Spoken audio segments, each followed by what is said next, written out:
नमस्कार, मैं राजकुमारी सेन से आचार्य Hindi SMM government girls college Bhilwara. आज हम मीरा पदावली के पदों का अध्ययन करेंगे, जिसमें मीराबाई ने अपने आराध्य श्री कृष्ण के प्रति माधुर्य भाव की भक्ति की और उन्हें ही अपना पति मानकर उनके प्रेम में जो पद रचे उसी का हम अध्ययन कर रहे हैं। मीराबाई कहती है कि निपट बंकट छवि नैना अटके, देखत रूप मदन मोहन को, पियत पीयूष न मटके, बारिज भवां अलग टेढ़ी मानो, अति सुगंध रस अटके, टेढ़ी कटी टेढ़ी कर मुरली, टेढ़ी पग लर लटके, मीरा प्रभु के रूप लिभानी, गिरधर नागर नटके। कि यहाँ मीराबाई अपने आराध्य श्री कृष्ण के प्रति पूर्ण रूप से समर्पित है और उनके नेत्रों में श्री कृष्ण की छवि समाई रहती है।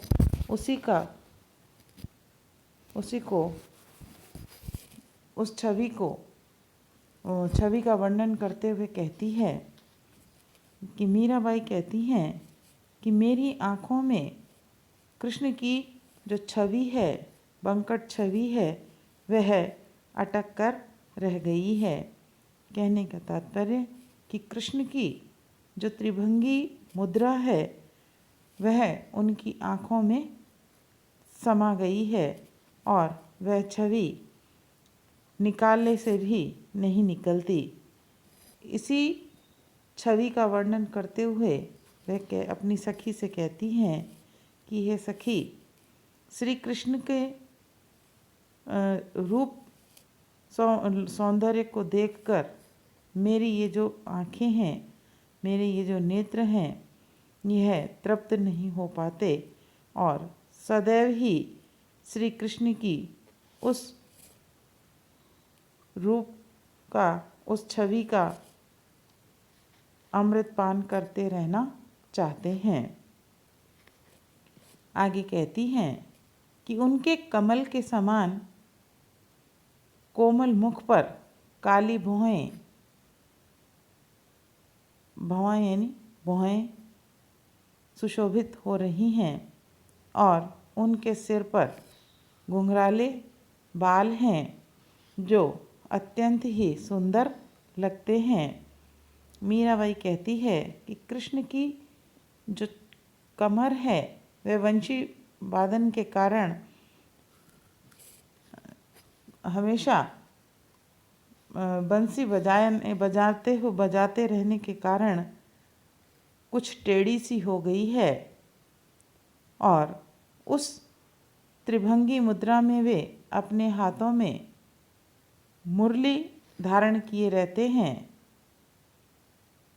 इसके अतिरिक्त उनके सर पर जो पगड़ी है, पाग है, वह बड़ी ही सुंदर लगती है और उस पाग से लटकती हुई मोतियों की जो लड़ी है, वह लड़ी और भी अधिक शोभायमान प्रतीत होती है।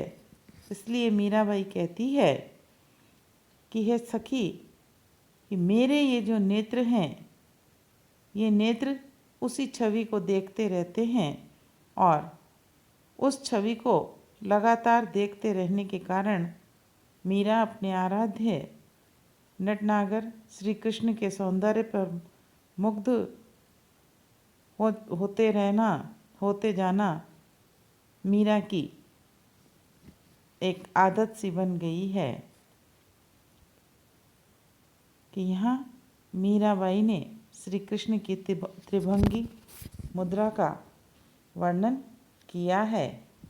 आगे कहती हैं कि जब ते मोही नंद नंदन दृष्टि पड़्यो माई, तब ते परलोक कछु ना सुहाई, मोरन की चंद्रकला शीस मुकुट सोहे, केसर को तिलक भाल तीन लोक मोहे, कुंडल की अलग झलक कपोलन पर छाई, मानो मीन सरवर तजी मकर मिलन आई।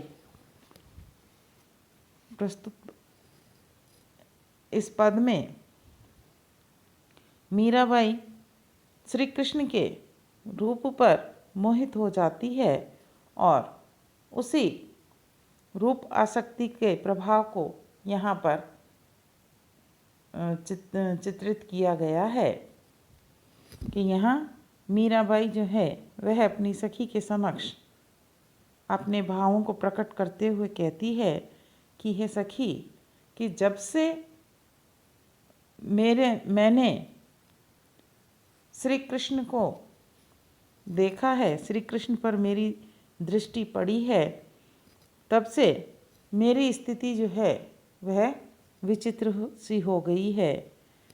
वह कहती है कि जैसे ही मैंने श्री कृष्ण को देखा, तब से मुझे लोक और परलोक में कुछ भी अच्छा नहीं लगता। वह कहती है कि मैं श्री कृष्ण में ही अनुरक्त हो गई हूँ कि उनके मस्तक पर मोर मुकुट सुशोभित हैं और मोर मुकुट पर चंद्रकला जो हैं वह शोभायमान हो रही हैं। कि इतना ही नहीं, उनके ललाट पर, उनके मस्तक पर केसर का सुंदर तिलक लगा हुआ है और यह तिलक तीनों लोकों को मोहित करने वाला, आकर्षित करने वाला है। उनके कानों में सुंदर मकर की आकृति वाले कुंडल है और उन कुंडलों का जो प्रतिबिंब है उनके गालों पर, कपोल यानी गाल, कपोलों पर, गालों पर पड़ रहा है। कि कुंडलों के पास ही उनकी चंचल अलकें लहरा रही हैं और वह ऐसी प्रतीत हो रही हैं कि मानो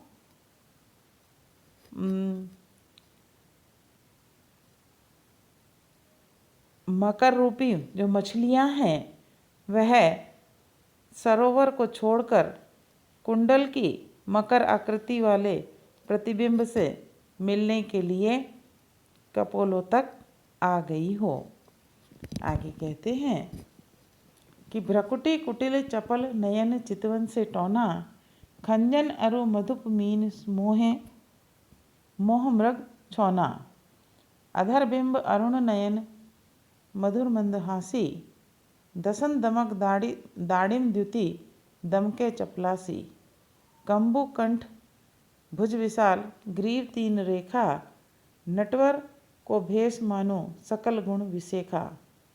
शुद्र घंट किंकिनी अनूप धुन सुहाई, गिरधर के अंग अंग मीरावली जाई। कि आगे मीराबाई कहती है कि श्री कृष्ण के नेत्र जो हैं वह चंचल हैं और दृष्टि से मानो वह कोई टोना या जादू टोना सा कर रहे हैं। कि उनके नेत्र चंचल और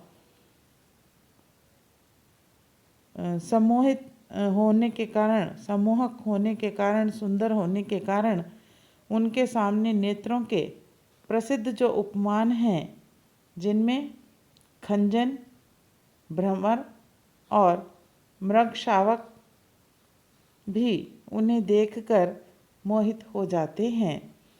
कि उनके अधर यानी होंठ बिंबा फल के समान लाल हैं और नेत्र भी लाल लाल हैं तथा मुख पर मधुर एवं मंद मुस्कान खेलती रहती है। उनके दाड़िम यानी अनार के समान छोटे छोटे आकर्षक दांत हैं, बिजली के समान चमकते हैं। उनका कंठ और उनकी गर्दन शंख के समान सुंदर है उनकी भुजाएं विशाल है और गर्दन पर हमेशा, ग्रीव यानी गर्दन, कि गर्दन पर हमेशा 3 रेखाएं दिखाई पड़ती हैं। कि वास्तव में जो श्री कृष्ण हैं सभी कलाओं से परिपूर्ण हैं और उनकी कमर में करधनी सुशोभित होती है जिसमें छोटी छोटी घंटियां हैं और इन घंटियों से मधुर ध्वनि निकलती रहती है। कि मीराबाई कहती है कि इस प्रकार मैं अपने आराध्य श्री कृष्ण के अंग और प्रत्यंगों की शोभा को देखकर उन पर बलिहारी जाती हूँ, उन पर न्योछावर जाती हूँ। कि मीराबाई ने श्री कृष्ण के सौंदर्य के विषय में बतलाया है। आगे वो कहती हैं, नैना लोभीरे बहुरी सके नहीं आए, रोम रोम नक्सिक सब निरखत ललच रहे ललचाए। मैं ठाड़ी गृह आपने रे मोहन निकसे आए, सारंग ओट तजे कुल अंकुश बदन लिए दिए मुस्काए। लोक कुटुंबी बरज बरज ही बतियाँ कहत बनाए, चंचल चपल अटक नहीं मानत परहत गए बिकाए। भली कहो कोई बुरी कहो मैं सब लई शीस चढ़ाए। ये मीराबाई कहती हैं कि वह श्री कृष्ण के प्रति समर्पित भाव से कहती हैं, अपनी भावना को अभिव्यक्त करते हुए कहती है कि श्री कृष्ण के रूप सौंदर्य को देखकर मेरे ये जो नेत्र हैं ये उनके रूप सौंदर्य के लोभी हो गए हैं और सदैव उन्हीं को देखना चाहते हैं। उनके रूप पर इस प्रकार से ये आसक्त हो गए, लीन हो गए कि फिर ये वापस नहीं लौटे। कि नख से लेकर शिखा तक रोम रोम में व्याप्त श्री कृष्ण के सौंदर्य को देख लेने के बाद भी इन लोभी नयनों की तृप्ति नहीं हुई है और यह ललचा कर उसे देखने के लिए सदैव लालायित रहते हैं। आगे मीराबाई कहती है कि कृष्ण के रूप सौंदर्य का दर्शन करने के लिए कि वह एक संयोग ही था कि मैं अपने घर के द्वार पर खड़ी थी और कृष्ण उधर से आ निकले। कि उन्हें देखते ही मैंने अपने कुल की लाज का अंकुश छोड़कर घूंघट की ओट से उन्हें ही देखने लगी। वे मुस्कुरा दिए। लोक और परिवार के लोगों के द्वारा बार बार करने पर भी उन्हें देखने से मना करते, तरह तरह की बातें बनाते, परंतु मेरे ये जो चंचल नयन हैं, नेत्र हैं, यह किसी भी प्रकार की कोई रोक जो है नहीं मानते। कि उनको देखकर ऐसा लगता है कि मानो मेरे ये जो नेत्र हैं ये किसी की रोक को न मानकर ऐसा लगता है कि जैसे यह पराए हाथ बिक गए हों।